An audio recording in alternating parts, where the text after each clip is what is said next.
राम राम दोस्तों, मैं आप सभी का अपने YouTube चैनल ज्योतिष साधना में एक बार फिर से स्वागत करता हूं। आगे बढ़ने से पहले मैं आप सभी को इस नए विक्रमी संवत 2081 की शुभकामनाएं देता हूं। भगवान के आशीर्वाद से यह साल आपका खूब मंगल से परिपूर्ण हो।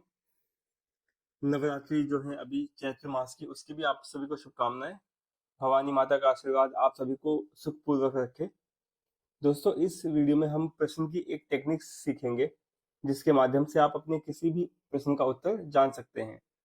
मान लीजिए आपको किसी प्रश्न का उत्तर जानना है और आपके पास ज्योतिषी के पास जाने का समय नहीं है। आप स्वयं ही उस उत्तर को जानना चाहते हैं कि आपके प्रश्न का उत्तर क्या है। तो इस टेक्निक से आप उस प्रश्न के जो उत्तर है उसको जान सकते हैं। तो इस वीडियो को पूरा देखें। यदि आप पूरा नहीं देखेंगे तो आप इस टेक्निक को प्रयोग करना नहीं सीख पाएंगे। आधी अधूरी टेक्निक सीखकर कोई लाभ नहीं होता है दोस्तों। तो इसलिए रिक्वेस्ट है कि इस वीडियो को मैं 10 मिनट से ज़्यादा लंबा नहीं रखूंगा, तो कृपया इस वीडियो को पूरा देखें। धन्यवाद। तो आइए दोस्तों, अब थोड़ा समझते हैं कि प्रश्न ज्योतिष क्या होता है और इसको कब कब प्रयोग किया जा सकता है और आप इसका प्रयोग कब कर सकते हैं।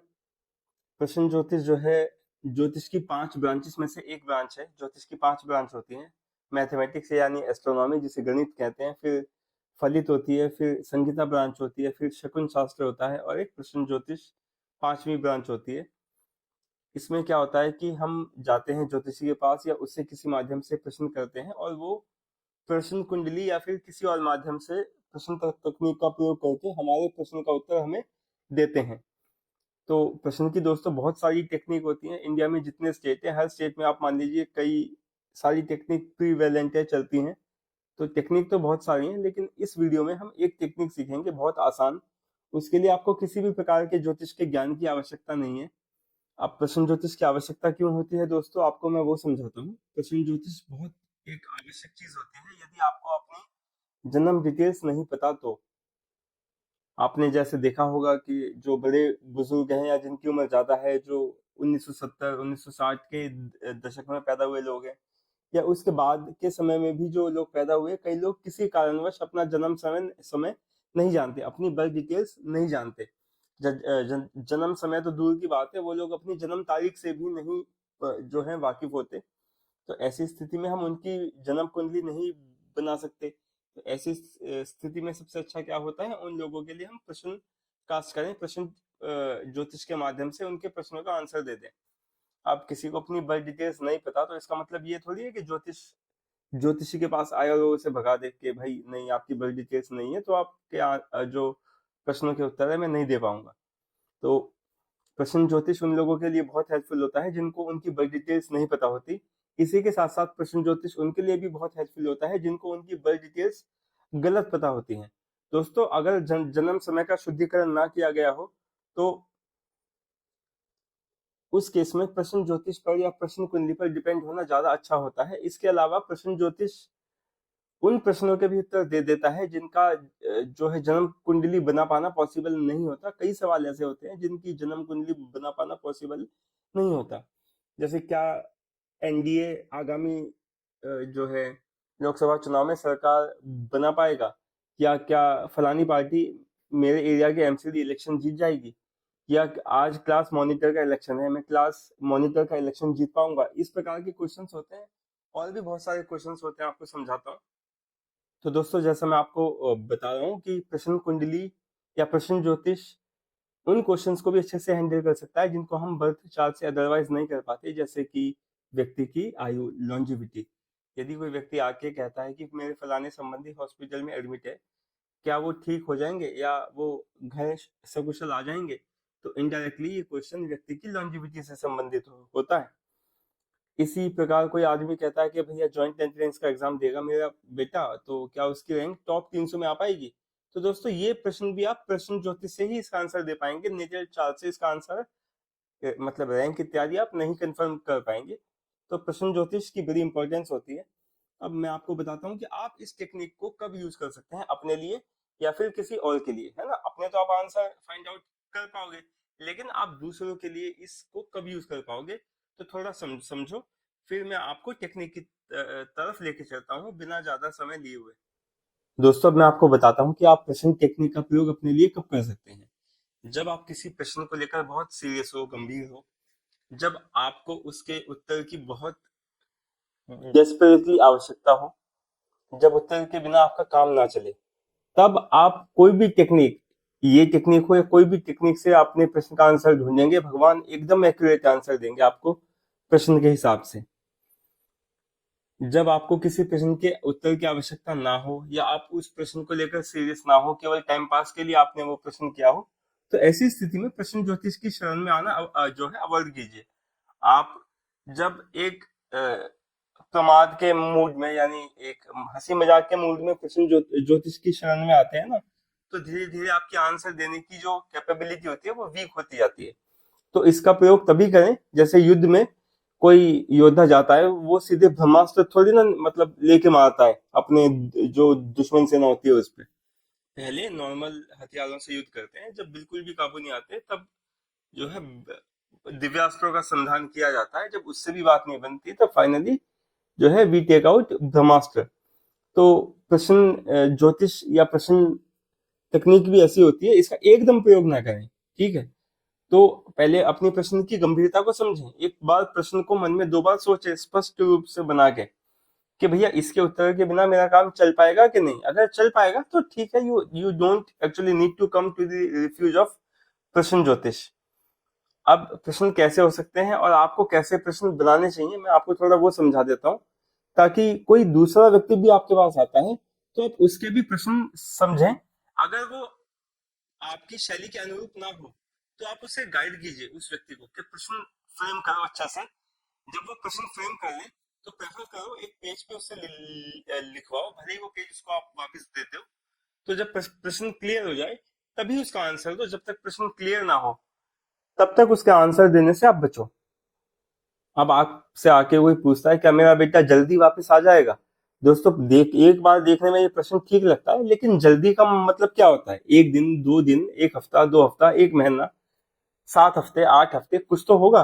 तो प्रश्न को स्पेसिफाई करा पूछने वाले से, क्या मेरी बहुत अच्छी रैंक आ जाएगी? अच्छी रैंक से क्या मतलब है ना? किसी एग्जाम में 3,000 भी अच्छी रैंक हो सकती है, किसी एग्जाम में 100 भी अच्छी रैंक हो सकती है, किसी एग्जाम में टॉप 50 भी अच्छी रैंक हो सकती है ना? किसी एग्जाम में क्या पता 100 रैंक आपके काम की ना आए। तो थोड़ा स्पेसिफिक हुआ कीजिए प्रश्न के प्रति, है ना? कोई दूसरा भी आपके पास आता है तो अगर उसका प्रश्न ऐसा नहीं है, वर्थ वाइल नहीं है, कि वो उस लायक नहीं है कि आप उस पर प्रश्न कास्ट करें, तो आप उस व्यक्ति को हम्बली ना बोल दीजिए कि भैया ऐसा है कि आप अभी इस प्रश्न को मतलब ना दें, क्योंकि वैसे भी प्रश्न लेना या ना लेना आपकी इच्छा है, ठीक है ना? No one can force you to take प्रश्न और नॉट टेक प्रश्न, ठीक है ना? तो आप दूसरों के भी प्रश्न इस तकनीक से ले सकते हैं।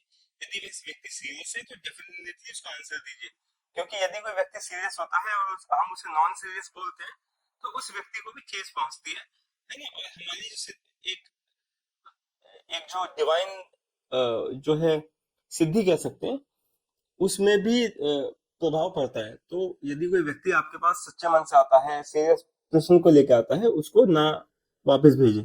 तो आइए दोस्तों अब टेक्निक को समझते हैं कि इस टेक्निक को कैसे प्रयोग किया जाए। बहुत छोटी टेक्निक है, तो आप अच्छे से समझो। आप स्क्रीन को पॉज करके स्क्रीनशॉट भी ले सकते हो, और आप चाहो तो जो आपने स्क्रीनशॉट लिए हैं उनके प्रिंट आउट लेके अपने घर में, अपने पूजा स्थल में स्टेपलर मार के रखो, ताकि आप अपने अकॉर्डिंग प्रश्न को आंसर कर पाओ अच्छे से जब भी आपके सामने कोई आवश्यकता आन पड़े।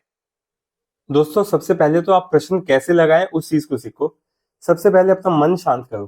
प्रश्न जिस बारे में है उसको छोड़ के बाकी सारी चिंताएं आप अपने मन से निकाल दो। कोई चिंता मन में रखोगे, प्रश्न आप सही से नहीं कास्ट कर पाओगे, आंसर आपके अकॉर्डिंग नहीं आएगा।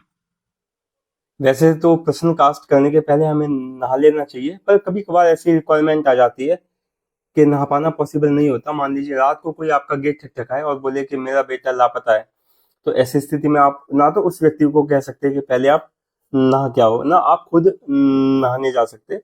तो प्रश्न कुंडली आप एक स्वच्छ मन से लगाएं, शांत मन से, है ना? प्रश्न कुंडली जब लगाएं तो उससे पहले गणपति और सरस्वती माता का ध्यान कीजिए। गणपति का इसलिए, उनसे कहिए, प्रार्थना कीजिए कि हे गणपति, इस प्रश्न को लगाने में जितनी बाधाएं हैं, जितनी अशांति है हमारे मन में, सब दूर करो, आप विघ्न हटाओ।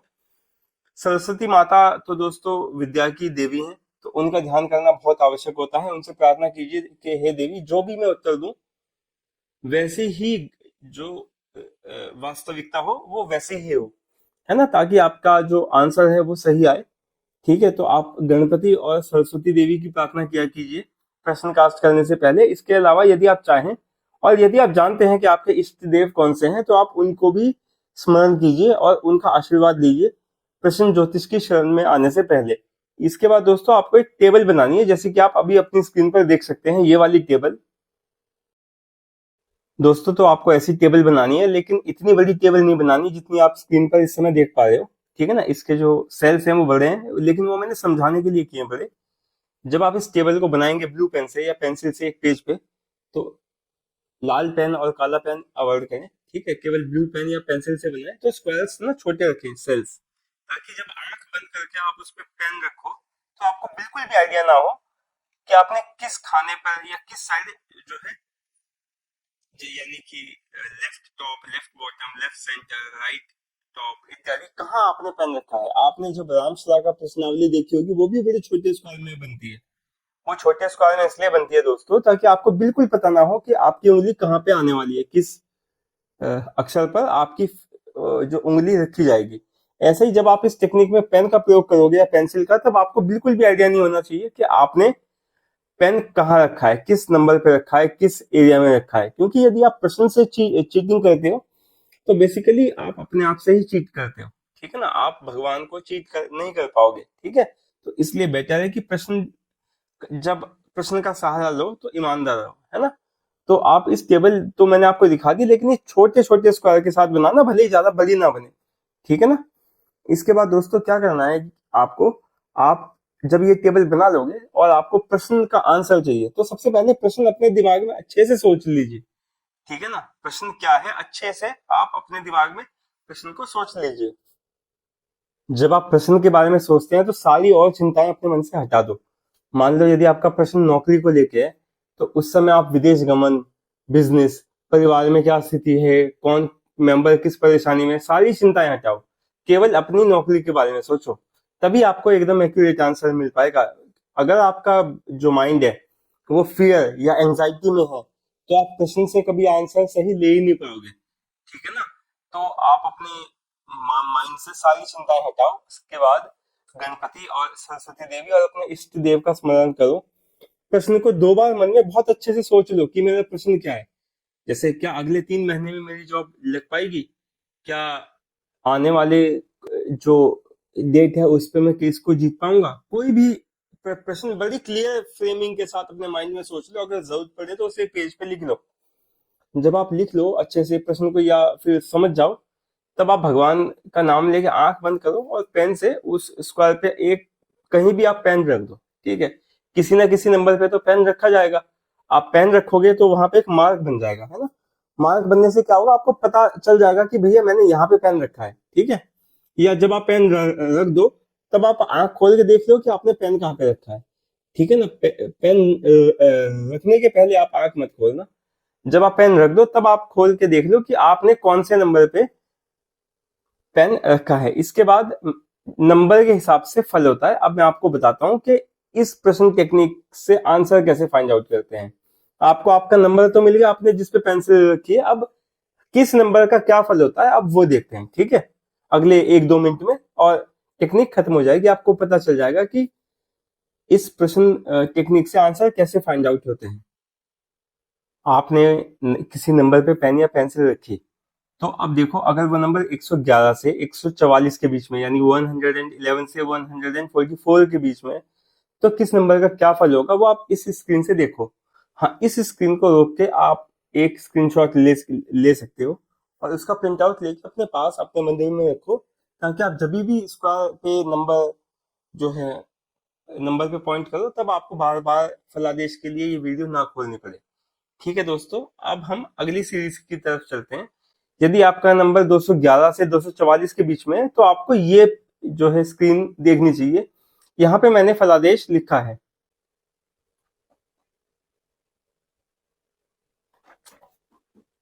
यहाँ पे आप देखेंगे कि कुछ प्रश्नों के उत्तर व्यापार से संबंधित है, कुछ प्रश्नों के ऊपर क्लेश से संबंधित है।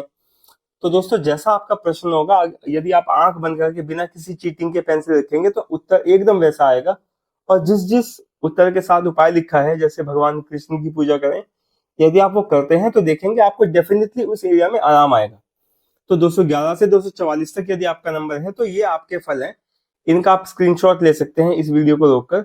आइए दोस्तों अब अगली सीरीज की तरफ चलते हैं। तो दोस्तों ये 311 से लेके 344 सीरीज तक यदि आपका कोई नंबर आता है, यानी आपने जहां पेंसिल रखी तो इस सीरीज में, तो उसका फलादेश कुछ इस प्रकार होगा। ये देख सकते हैं यहाँ पे कई सारे फलादेश में उत्तम है, कई सब में मध्यम है ना।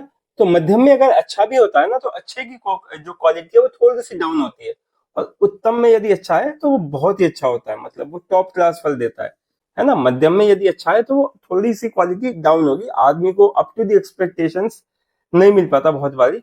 तो ऐसे आप समझिए। इसके बाद दोस्तों 411 से 444 तक आप ये सीरीज देख सकते हैं। तो इस सीरीज का फलादेश ये है। तो ऐसे में क्या होता है आज दोस्तों, आपने 111 से 144 देखा, 211 से 244 देखा, 111 से 144, 211 से 244, 311 से 344 और 411 से 444, आपने सारे फलादेश देखे। आपने देखा होगा कुछ नंबर्स में यदि पेंसिल पड़े तो फलादेश अच्छा ही आएगा, और कुछ एरिया में पड़े तो बेकार आएगा। तो दोस्तों आपकी ये टेंडेंसी, आपका ये मन कर सकता है, मेरा भी होता था मन पहले पहले तो, कई साल पहले, लेकिन अब जो है समझ में आ गई चीजें कैसे होती हैं। तो आप हमेशा टेंडेंसी में वाइज उसी जगह पेंसिल पेन या पेन रखने जाओगे जहां पे फलादेश अच्छा आने का चांस है। इसलिए मैंने कहा कि स्क्वायर्स जो है ज्यादा बड़े नहीं बनाओ, छोटे छोटे बनाओ, ताकि आपको खुद ना पता हो where your pencil is gonna lie, है ना, मतलब लैंड, गोना लैंड।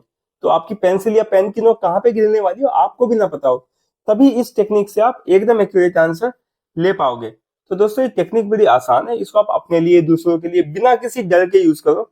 यदि आपका प्रश्न सीरियस है, सामने वाले का प्रश्न सीरियस है, तो सही आंसर देना इस टेक्निक का काम है। भगवान का नाम लेके बस अपना आंसर फाइंड आउट करो और दूसरे को आंसर दे दो। दोस्तों यदि इस टेक्निक को आप प्रयोग करते हैं तो इसका जो फीडबैक है आप मुझे देना चाहें तो नीचे जो आप लिख के बता सकते हैं एज अ कमेंट।